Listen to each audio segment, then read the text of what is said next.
And last but not least, Derrick Rose. And that's the MVP face Derrick Rose.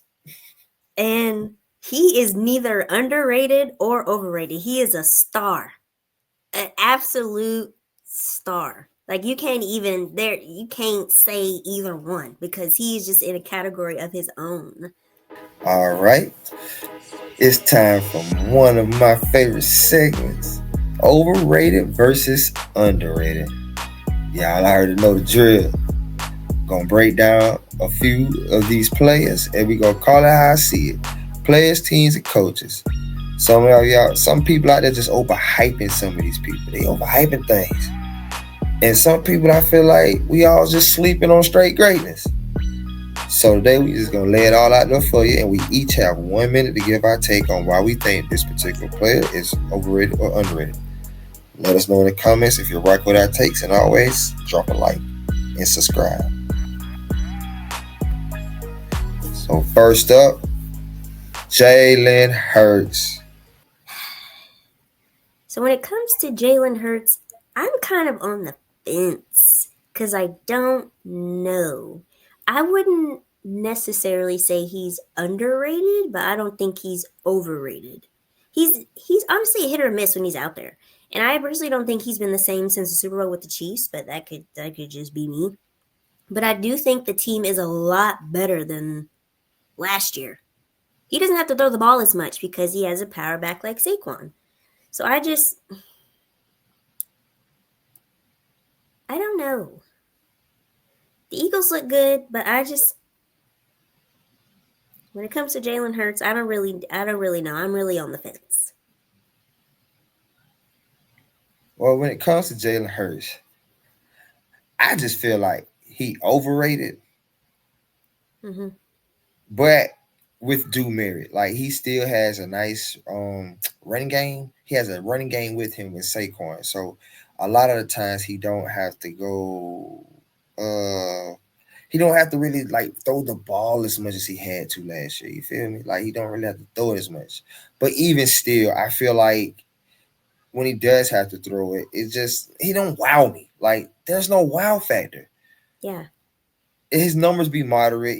And I feel like in the quarterback duel, he just like the last Super Bowl he was in with Mahomes. It just wasn't he wasn't it. Like he outdueled you in a sense. So I just feel like he's overrated. He good player though, but he's overrated. I mean, you got Saquon, you got AJ, you got Devontae, you got pieces around you. Go there in the offensive line. Next up, we got Malik Nabers. So I'm gonna say he's underrated. I'm a big fan of Neighbors, a real big fan, and I think it's because when I saw him on Hard Knocks, I think it was the postseason for the Giants when they went to the NFL Combine and they were interviewing him and asking him all these questions. I just liked him a lot more. I like seeing personality of players, seeing where they come from. I do feel bad for him because he plays for a sucky team. There was one game when they didn't give him the ball most of the game. And when they were down by 30, they wanted to ask, well, what type of routes do you want so we can get you the ball more? Huh? We down by 30. There's 2 minutes left on the clock. What you mean? What kind of routes do I want? And that's what I'm talking about with the Giants. They just don't be making good decisions. This man placed fifth in receptions this year. He placed seventh in total yards, and he also set a franchise record for most receptions in a single season. He did great his rookie year, but he plays for a terrible team. He's doing the best he can. I definitely think he's underrated. Okay, when it comes to Malik Nabers, he's already he's already a great player, and he's so young. So I feel like he's underrated because he's going to just continue to grow, continue to burn defenses. He's great at all facets of the game at the receiver. He's great after the catch. He's great downfield. He's great route runner. Like it's seen by the fantasy numbers he's putting up, the target shares he's got. Like he's doing it. And for a team that's lacking talent right now on the offensive end, no real running back threat, no quarterback. Offensive line is in between. Even the defense. Let's even go to the team as a whole. The defense, like he's the bright spot there, and he's so young. So I feel like he's underrated because it's a lot of time left for this young man, and he gonna ball out. So I think they found the Saquon, as an image player, the Saquon replacement. Mm-hmm. Mm-hmm. Next up, we got D'Angelo Russell.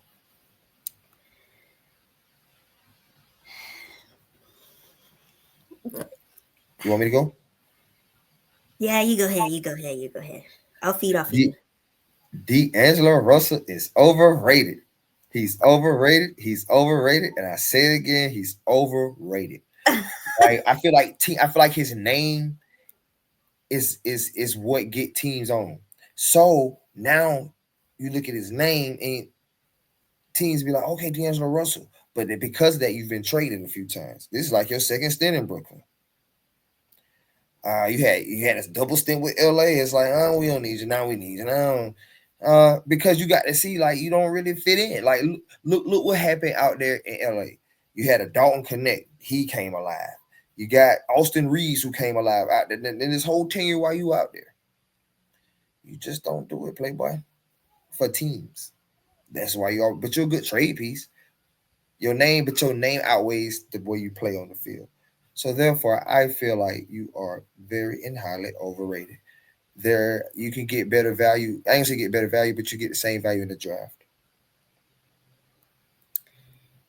Yeah, he's overrated to me. I wasn't a fan last year. He not even this season. He will have a 20-point game. The next game he'll have a 2-point game. Then he'll have 11-point game. Then go to about 30 points. It's just not consistent for me. And the other day I saw a video of this dude trying to say, "Oh, here's another reason why LeBron be making people worse when they leave. D'Angelo Russell just went to the Brooks and he scored 22 points. How come he did that in the Lakers?" First of all, he scored 22 points against the Toronto Raptors. Go on now. The next game he scored 11. The next game he scored 5. So are we really going to bring LeBron into this and talk about, oh, D'Angelo Russell doesn't play when he's with LeBron. Nobody plays with LeBron. Why was he traded from the Timberwolves? Why was he traded from the Warriors? Why is he back on the Brooklyn Nets? Come on now. Yeah, he's a good basketball player. He was pick number 2 in the first round when he went to the drafts, but I, just, I don't see the hype. I don't see it, and I'm honestly glad he's off the team. I didn't really want him on the Lakers. It just felt like it was coming from last season when he wasn't getting along with the coach. So this season, Reddick was probably like, we gonna part ways, sir. Good luck. Next up, we got Sam I think Darnold. he's underrated. He has definitely surprised me because in the beginning, when we first started this, we were talking about how he was seeing ghosts last season. And I feel like he has definitely stepped up to the plate and he is doing what he needs to do. I feel like because he's been in the league so long, he kind of knows he just really needed the right pieces. He's facing Stafford and the Rams in the first round of the wild card playoffs. I just feel like he has all the tools to be successful. He's currently 5th in passing yards, and he's just doing amazing. I think 5th in touchdowns this season. So he's no longer seeing ghosts. He called the Ghostbusters and fixed the problem. And I just feel like right now he's seeing Bourbon Street in New Orleans, and he's trying to go to the Super Bowl. Even though I am disappointed with how he played during the Detroit Lions, but I definitely think him and the Vikings can take on the Rams and make some things happen. I feel like Sam Darnold is overrated. Um, the Vikings got him a monthly subscription to Ghostbusters. They got him a great number 1 in Jettas. You got Jordan Addison at number 2. You got Hawkinson at the 3, but still you had Naylor in them who filled in while Hawkinson was gone. You have Aaron Jones at a running back. They gave you line depth because they even traded for Jacksonville to Cam Robinson, so they made sure you're protected. You got a good defense. I don't know. I just feel like you're overrated, Playboy. Like you're great. You're a good player, but right now you're the ultimate game manager. Because I mean, he has games where he's done things, but I feel like look at what his receivers have done after the catch. You see what they've done after the catch. You see how the running games handle things. So I just feel like he's overrated because yeah, you put up these numbers, but you have a terrific cast of skill position players and a secret service of offensive line that's doing their job. But you can see what happened when you played Detroit and get a little touched.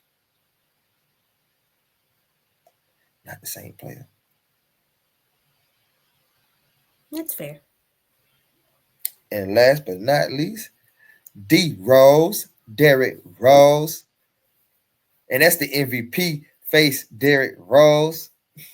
And he is neither underrated or overrated. He is a star, an absolute star. Like you can't say either one because he is just in a category of his own. First selected number one in the 2008 NBA draft. I think I was in the ninth grade, starting ninth grade in 2008. And he just immediately made an impact. NBA Rookie of the Year award for 2008-2009 season, averaging 19 points, 6 assists, 3 rebounds. He became the youngest player in NBA history to win an MVP at 22. Like, he's just amazing. And then when the Chicago Bulls, I don't know if he was the head coach or the GM, but they brought him in to let him know that they were going to retire his jersey. He just had tears because for one, that wasn't expected, and just to hear that no one will ever in history wear your number is amazing. So only one of 5 players to receive that honor, and then leading up to that moment, he had a one-day pop-up shop called Roses, where he gave fans free roses to give to people that impacted their lives. Like that just shows you how he is as a person. That is just so personal and something fans will remember forever. And I'm so sad that I wasn't really into sports whenever he first started. I was starting to trickle in, but just seeing clips and hearing people talk about him and just to see his recognitions is just absolutely amazing. Like, oh my gosh. Oh my gosh. Crazy. Derrick Rose was that guy. Like, I can still remember Derrick Rose was that guy. Like, talking about a highlight reel waiting to happen, dunks and all kind of stuff. Man, Derrick Rose, he could just do it. He was a talented, gifted athlete. Well, still is. I mean, talking about was, so he still is, and he was. He the same impact John Morant is having on Memphis. Like he had it on Chicago. Like Mm-hmm. the guy was the guy. The guy's gifted, great player. Yeah, and it sucks that because of his injury, he just wasn't the same after a while. But I feel like it also goes into the reason why players nowadays are trying to work on load management because I can't be dunking and the ball and coming down hard on my knees every single play. Like I can't do that. That's just causing for injury, and it just really sucks. It just really sucks.